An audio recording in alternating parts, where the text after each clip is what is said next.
PrymalChaos. Hey guys, Corey here, aka PrymalChaos. Welcome to the very first in hopefully a long series of PrymalCast. The idea of this concept, it's a long time coming. I wanted to tackle interviews with artists in the same way that I tackle my reaction videos, which is to go in depth into what really makes things tick. I want to understand the artists. I want to ask them the more deep questions, the less ephemeral ones, the ones that, you know, really cut to the core of who they are and why they do what they do.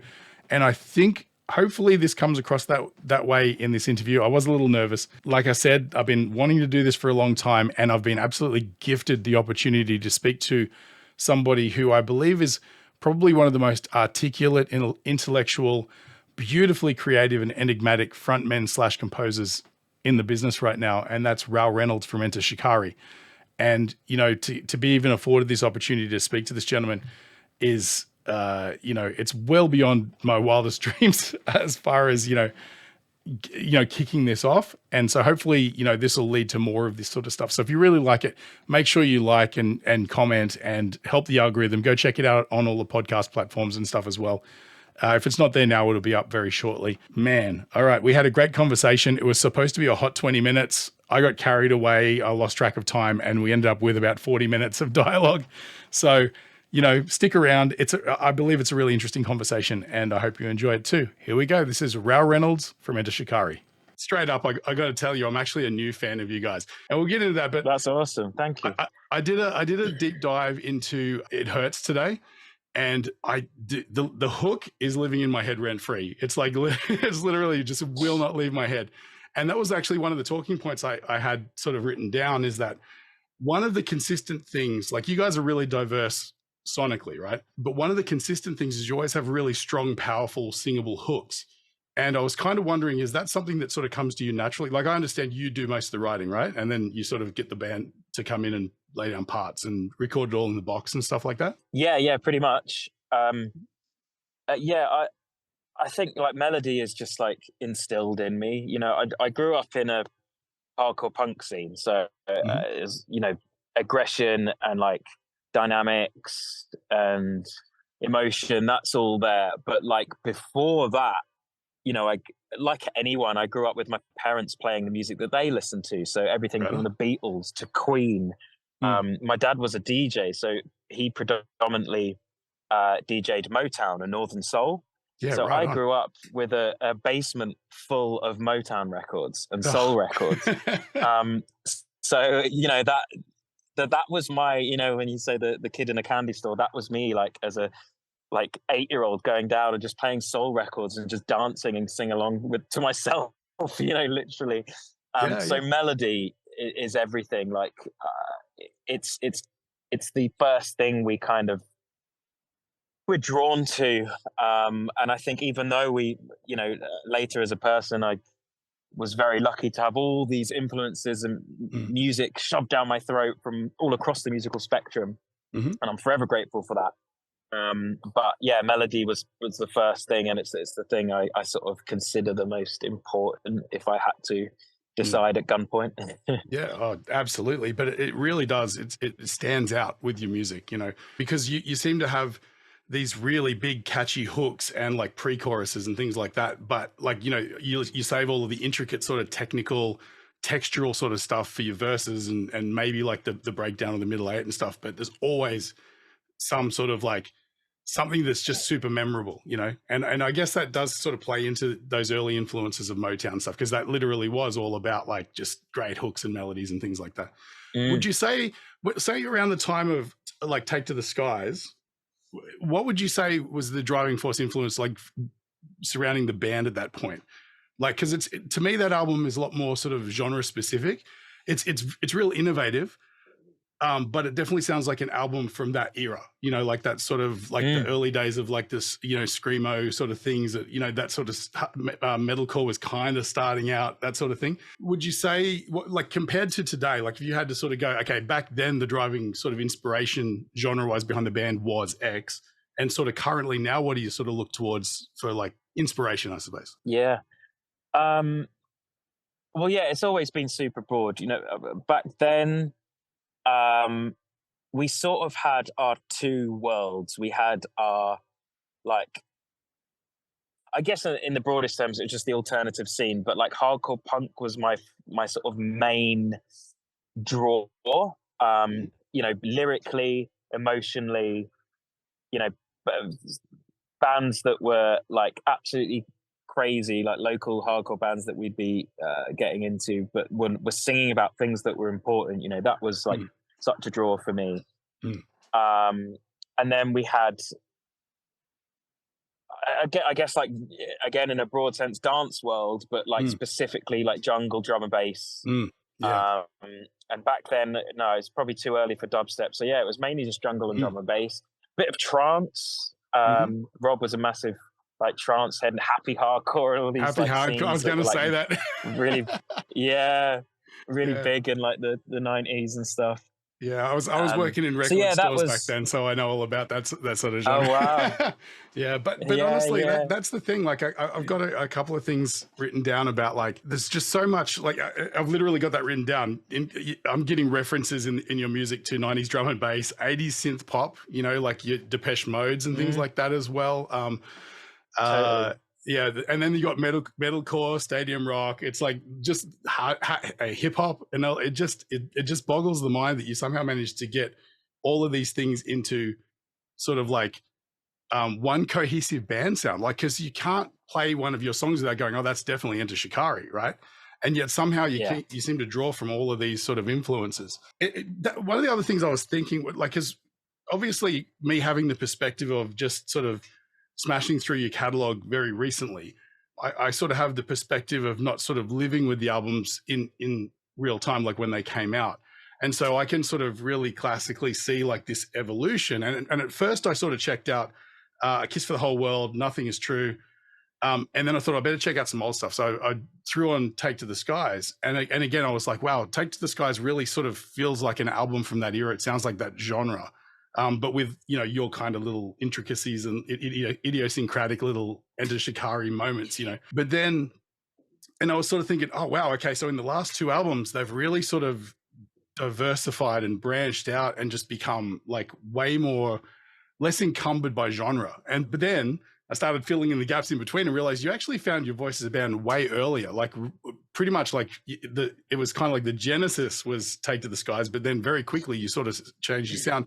If anything, it's more like production wise, probably like more like overarching concepts for the albums and stuff like that have become more solidified. But it's really interesting how you guys sonically have kept it pretty real. Would you agree? Yeah, the Take to the Skies really is like almost a live album. We recorded the whole thing in 2 weeks. It's incredibly like raw. I find it hard to listen to now because my voice is so unprocessed by today's standards, but also possibly by the standards of that day as well. And I actually was just being diagnosed with vocal nodules. Right. So okay. my lasting memory of that recording session is quite painful, like literally physically painful. So like, yeah, it's just such a raw album, and it kind of just captures the live sound like straight out the box, of what Enter Shikari were doing then. Whereas Common Dread's second album, that was like our first real studio album. We had a named producer in Andy Gray. Although interestingly, he's from dance world. He predominantly produces like house and trance, and so that was we just learned so much, and we're able to. Do you think that's where some of the broaden our palette? Do you think that's where some of your influence? Obviously, you guys were fans of those genres, but do you think working with him as a producer back early in those days opened up the palette a little bit for you guys, like in regards to sort of how you sort of piece together arrangements and stuff like that? Yeah, it just gave us the confidence, I think, firstly, because before Take to the Skies, we were a band in a beat up mail van, just going up and down the country for 4 years playing. And whilst we were building up a bit of like an audience, like our peers, our industry, like no one sort of even sniffed at us. So there was a lot of sort of we're not meant to be here, imposter syndrome kind of stuff going on. So when a big name producer goes, this is super interesting, I love rock, but I'm mainly into dance world, do you want to do something together? We were like, just like, hell yeah.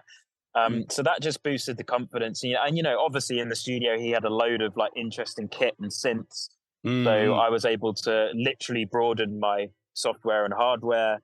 And yeah, obviously that album is an explosion of like breadth, really. Then I'd say Flash Flood, the third album, it becomes a bit more refined. It's like focus. It's like, okay, this is Enter Shikari now. This is we kind of found where we fit in the world. Yeah, it's always interesting seeing that evolution, because you see so many bands that never really even make it to that third album, and you kind of wonder what the possibilities could look like if they sort of had the longevity to really sort of sink their teeth into becoming who they are. Because I talk on my channel a lot about, I'm not a big fan of genre as a concept. I think it stifles creativity, right? I've said this a number of times in my reactions and stuff like that. And I think what it is you end up with a whole bunch of bands who are trying their best to sound like the people that they admire, right? And so once they sort of hit that level and they're creating something that sonically sounds just like what their peers are doing, they feel like that's success. And so if you say, well, I'm an X, like my band is an X genre band or whatever, and I think sometimes what happens is bands will do a couple of albums and they'll break out of that if they're lucky, and then they can sort of go, you know what, I'm evolving as a person, I'm a bit more mature, I'm going to sort of listen to some different things, and they start bringing in other stuff. A lot of times a lot of fans will disappear during that period, but it's just like that genre kind of like, it's a great way to sort of categorize things simply in broad strokes, but I feel like oftentimes it just sort of there's very few bands that sort of stand out from the crowd, especially if they come up through a genre. And that's what I found most interesting about you guys, is that very quickly you sort of steered away from what everyone else was doing, and just unapologetically doing what you do. And it's right up my alley, because I can hear all those influences, like Queen and the Beatles and stuff like that, but without you ever sounding like you're trying to ape those styles, right? Oh, amazing. Yeah, it's when I think back, especially those early days, we were berated. We had really quite visceral hatred from people, from like genre purists, on both sides. We had like metalheads would just either like bottle us or just stand there like that for the whole time. Like, you weren't metal enough for them. You weren't dance enough for those guys. It was a lot of that, but it was more. It wasn't even. I think it was the mixing pot that they hated. Like, how dare you bring a synth to like a metal gig? And for us, it was normal. It was like, because we didn't really grow up in a defined, rigid scene, and we had all these influences. Rory, our guitarist, his elder brother, was a drum and bass DJ. Like Chris was kind of into rock, but again, he had loads of like older influences, like 80s stuff, and he's very much the Queen guy as well. And then we had all the dance influences. I studied classical music, learned the trumpet as a kid, so we had. For me, when I was writing music, I never like used references. It was only like years into being a songwriter that I realized that people often sit down and they'll literally have a song and they'll say, okay, we need to write a song that's like this. And that to me is anathema. That's like, what? That takes all the joy, all the sort of sudden, happy mistakes, and just like going down rabbit holes. And, if you're focused on making a very specific thing, that would take all the fun out of it for me. So yeah, it's something that Shikari have always luckily just not been about. And genre it's just a convenience for conversation. That's all it is. That's how I see it what's too. That band, they're a bit like this genre. Okay, you sort of gives you a ballpark, but that's all it is. Otherwise, like you say, it doesn't aid creativity. It's interestingly going through sort of like, I started taking notes when I started listening to the music, and it's funny how much my notes have changed throughout that process, because I had some really sort of trite questions about lyrics and things like that. And, just the other day, I was just doing some final sort of Googling and just looking around and, trying to find any information that would have been pertinent to discuss. And then I came across the books. I had no idea. It turned up on your website. I'm like, oh, what is this? And then, so then I had a question that was roughly something along the lines of, do you start, the composition of lyrics? Some people will sit there and write poetry and then they'll sort of massage that into a melody and stuff like that over music. Some people will have a tune and they'll just hum something until lyrics sort of come to them and stuff. And, I guess the question is, I'm assuming you're more of a write the poetry up front kind of guy. Would that be true? Yes and no. I suppose recently I've tried to not really have any sort of formula, but historically it's I'll write poetry or just sometimes just like one-liners, almost like a comedian would write. They've got their little here's the punchline. I do a lot of that, but when it actually comes to adding them to songs, I'm very much, again, melody comes first. So I've got a melody and I'll just like scat the vocal, and then it'd be like, right, can I fit anything that I've already written into this melody that would actually work and not feel forced, or do I need to craft something new? And often at that point, the pre-written stuff just becomes an influence. It's very rare that I actually get something that happens to fit, perfectly. All the intonation and the rising and fall of the pitch and everything works with this lyric. That's quite rare, but maybe it's something I still like to do anyway.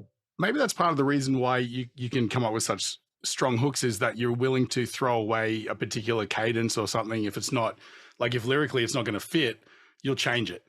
Some people, I think, get really stuck in, there's a particular line that just has to be in the song. And if you sort of can't make it fit, or if you can't find a nice follow-up line, then it's costing you brain cycles to try and figure it out. You might as well just dump that line and come up with something else. And there's always a good option. That's the thing about creativity. As once you step away from getting sort of locked into this must be how it is, then all of a sudden everything's a possibility, right? Everything is possible. But yeah, like I wrote down a talking point here, and it's probably better that I just read it. Lyrics seem to be a vital centerpiece, particularly in the case of Nothing Is True. There seems to be a quiet, frustrated optimism for the pathway of human potential. How do you remain optimistic when the global politics is becoming more and more dystopian? Crossing the Rubicon is pretty, like, it's, fairly a dire perspective. It's cheerful, but it's a dire sort of perspective. Is that how do you maintain, like, there's always an optimism, even when it seems like you're sort of coming down on the way things are and stuff like that. It's almost like there's always a possibility for change there. Yeah, I think I've thought about this a lot, and obviously anyone that's read the book Treatise on Possibility, I go into it a lot in there. But even my thinking has kind of evolved since then. For me, the reason that it's almost easy, or should we say natural, to stay optimistic is because my anger and frustration doesn't derive from human nature. So I don't think that we're like some flawed species that's selfish and is violent and is all about self-maximization. And when you look out at the world today, you could be convinced that is actually the case, and that's who we are as creatures. But it's who we are within this system. The system that we're within, and I mean that, I guess, predominantly economically, but in a real broad sense, the system encourages us and requires us to be self-interested. That's the only way to get profit, to survive. Literally, we must think of ourselves, and therefore compassion, empathy, community, all these things are actually difficult within a kind of capitalistic system, a market-based system, whatever you want to call it, that we live in. So therefore, I'm always optimistic because I can know we just need to change the apparatus around us. We don't need to change our our genomes. You know, we don't need to change our DNA. We're an incredibly adaptive species. We can change so easily, and we just have to have the right influences, the right structure in place to allow us to become what we need to become to survive on the one planet that we have. It's funny, like everybody likes the story of a hero, right? Somebody going above and beyond and being selfless and all that. But it's the problem is in society that's costly, right? It's not easy to sort of make those concessions necessary to be selfless and to be involved in, being the rising tide that raises the ships around you and things like that.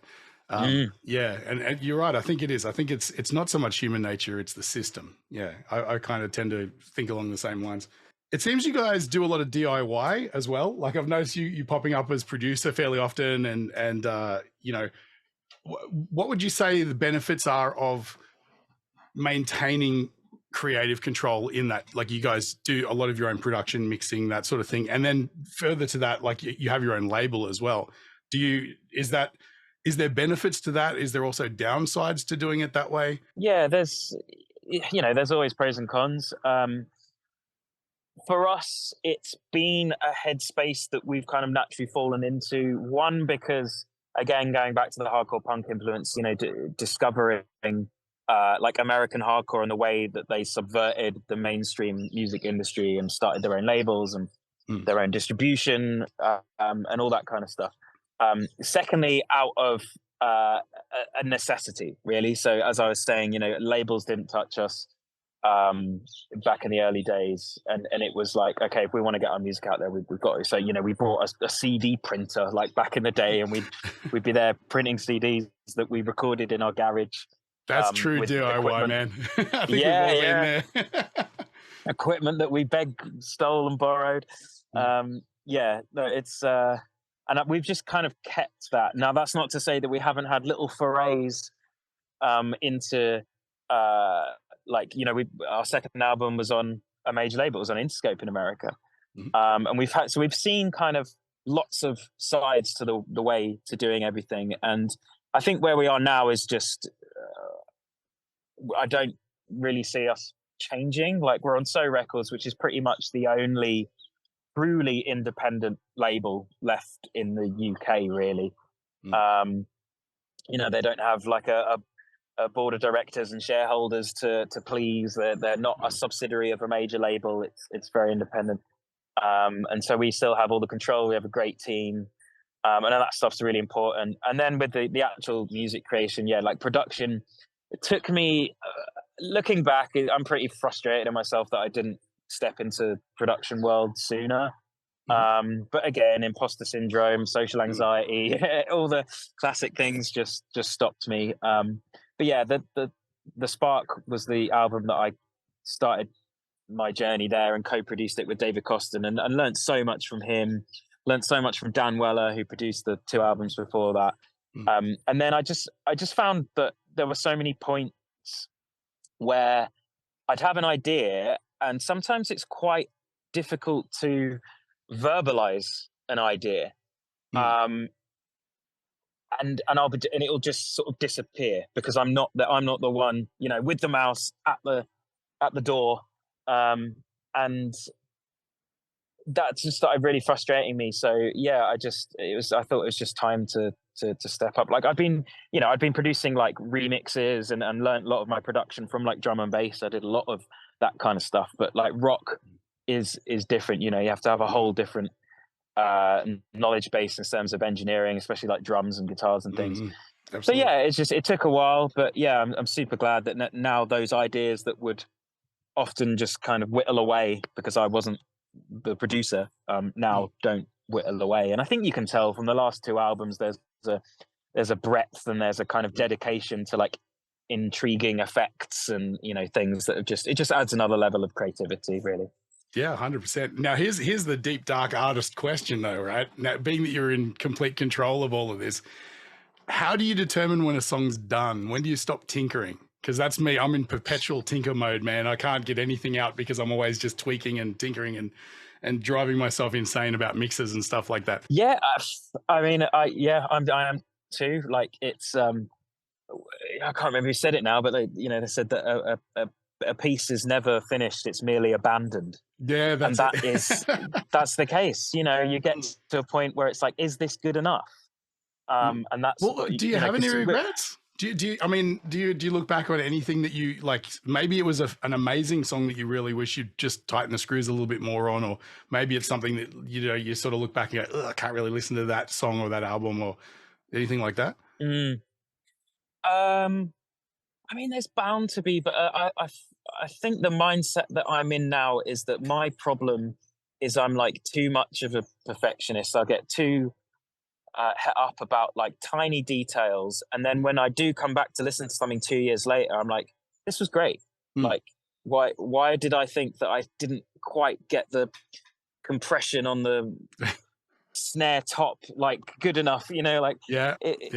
It's I think I'm trying to convince myself that no one, not so much no one cares, but no one is living the music as you are. No one's there at every stage of it. Like, they will not notice. They want an overall vibe that intrigues them and like emotionally grabs them. That's it.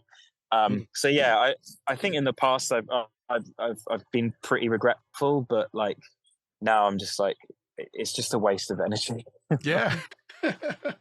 I love that. Going through, I notice there's a tendency there to have like really audacious sort of album opening things, like, with Kiss for the Whole World's got a big brass fanfare. Nothing Is True has that sort of cool piano part that just reminds me so much of She's a Little Runaway by Bon Jovi. I don't know if you know that song, but yeah, right. Nice. Yeah. It just, when I first heard it, I'm like, but dude, that's how old I am. I'm giving myself away there. But things like albums that can grab you by the throat the second you turn them on, like Muse's Absolution album with the piano, dung, dung, dung, dung, and it just sounds like the world's coming to an end, that really make a statement. Is that just a happy accident? Like, when you're putting an album together, do you go, okay, we're going to start here, this song's going to have a big intro so that it can sort of lead into it? Or is it just a happy accident that you wrote a song with a big opener and you're like, we should really put that at the start so that it really kicks the album off?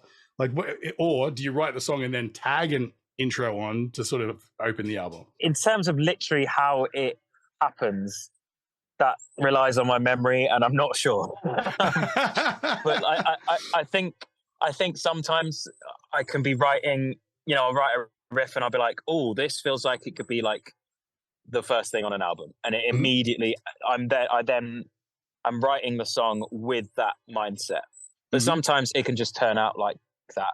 But what I will say is I probably spend like 25% of the time, like I spend 25% more time on the first track of an album and the last track in terms of like overall like production, in terms of like crafting the song. Like an album opener is so important.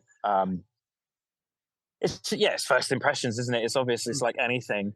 But I love something that it grabs you in some way. And I think we've had, even though, I mean, I love that you've honed in on the first track, obviously, because it clearly means a lot to me. But like, I think there's still like a lot of diversity. If you go back to like System Meltdown and The Appeal and the Mind Sweep, like those both opening tracks are like very slow and they're like sort of luring you in and they're like kind of scary and tense. But then at the same time, like The Great Unknown is kind of straight in.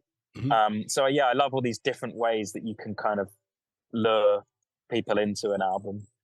I guess it's the same as gigs, right? You want to really kick off a gig like on a tour or something with something that's going to just raise the roof. But at the same time, one of the greatest gigs I've been to in Australia was there's a local band. I don't know if they've made it overseas as much, called the Butterfly Effect. Do you know those guys? I went to one of their shows. Yeah, I went to one of their shows here in Sydney, and they started with a really slow ambient song, and then Clint jumps up on top of the speakers and a spotlight hits him and he's just going into it, just like beautiful vocals. And I'm like, I've never even considered this. Like every show I've ever been to has been, let's just balls to the wall, smash everybody in the face, and then we'll dial it back on song 3. It's the same, I guess. Like what you were saying, you can open an album with something really subversive or something really in your face. That's really absolutely. So I wanted to really get into the orchestral compositions as well. Perfect example when we're talking about arranging an album, like piecing it together, beginning, ending, and so on. It seems to me like particularly Nothing Is True has like a very specific framework as far as the way that the album's laid out. It kind of was very, to me, reminiscent of like a classical album, right?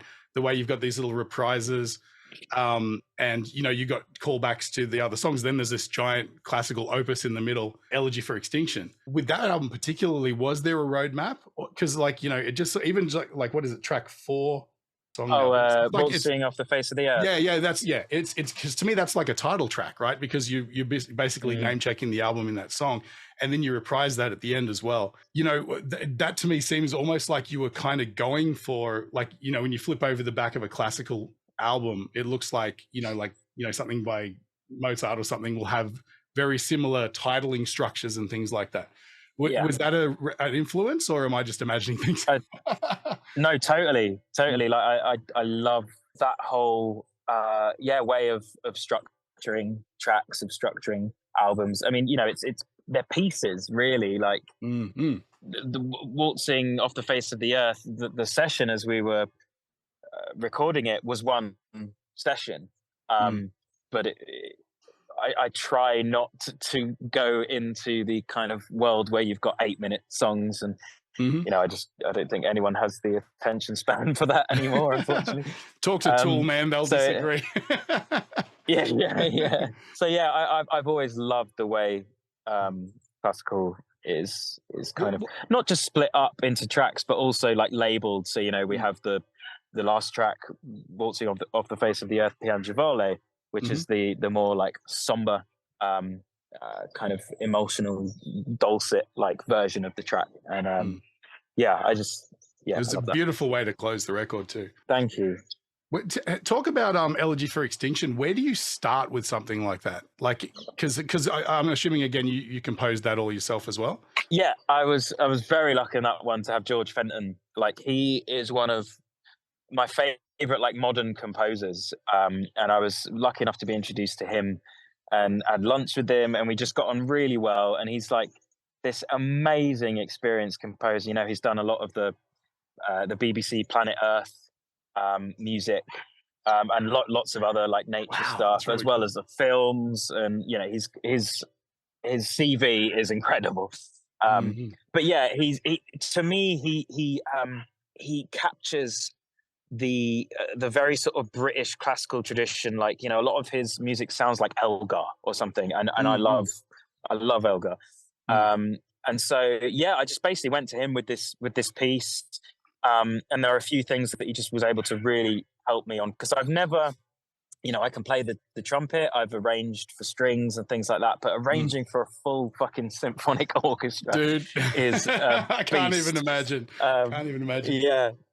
So he very patiently sat with me, and we arranged it together, and he helped me even with like some of the harmony, some of like the chord changes and things we slightly adapted. He was just guided me through the process. But it was, as I felt like it was down to like Christmas as an 8-year-old levels of excitement. Right. when we got there, when we finally like took the piece to Prague and recorded it with the Prague Symphonic, it was just otherworldly, seeing this piece that I'd essentially first made in my bedroom just on Logic, with all these like it's MIDI, funny how like strings. virtual instruments don't quite sound exactly the same. It's just it never captures it, but it was beautiful. So what really strikes me about that piece is it just so wonderfully captures the emotion of, I think, what to me, like, and again, this is one of those things where the person, when you've released the song into the world, the meaning disappears and it just becomes up to the interpretation of the listener. So I'm going to have some poetic license here. But to me, it sort of feels like you're sort of going for, and correct me if I'm wrong, you're sort of like the earth the world as it is just beautifully going along. It's joyful. It's just, it's energetic. It's vibrant and vivid. And then, just in the third act of the song, so to speak, it really takes a dark turn and into turmoil and disorder and disarray and stuff like that. Is that sort of an allegory for the way you see like the world, and the way things are going? Is that sort of like, is it summing up the vibe of the album in that respect? Yeah, I mean, the piece is very literally like the storyline of life on our planet. It starts off with these little fluttering strings, these you could think of those as like the microbes, as the first little bits of life. And with more and more instruments get added, which is the family tree of species, kind of branching out. And it just, then it becomes quite glorious, and there's kind of a sort of a fanfare-y, the main kind of melody, I suppose. And that's kind of the introduction of like consciousness and knowledge, passing knowledge from generations to generations, and it's very grand and it's very noble. And then of course the song begins to take quite a discerning turn, which is where we're kind of at. Dark, yeah. Mm-hmm. Do you consider yourself an optimist?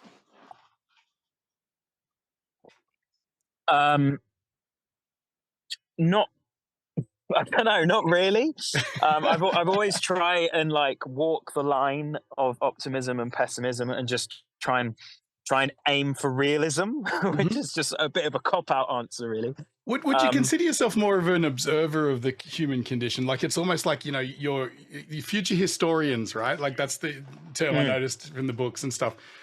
Do you consider yourself a historian of like the I guess the nature of life and humanity and the future of humanity? Yeah, I think it's important to at least aim to think that way, because otherwise you just get dragged in to tribalism. You'll have this is my point of view, this is my view on the world, this is my politics, everyone else can get fucked, which is basically where we are. That's 98% of online rhetoric right now, is literally what you just said. Yeah. So I think it's important to just always try and understand people, try and be empathic, and always think of the broader perspective. That's like, I kind of think that is one of Enter Shikari's core, like fundamental pillars of what we're trying to do. Like, try and broaden people's perspective, try and give them that moment where they can come away from their immediate like worries and anxieties and my education, my job, my family, and just actually think of, where is our species going? We so rarely get the opportunity to actually think about those things, and I think music is such a great way to draw people into thinking about bigger ideas. Yeah, I think that's it couldn't be more true. I think it's very hard for anyone to find anything to connect to outside of the modern day poets, which are like obviously musicians who come up with ways of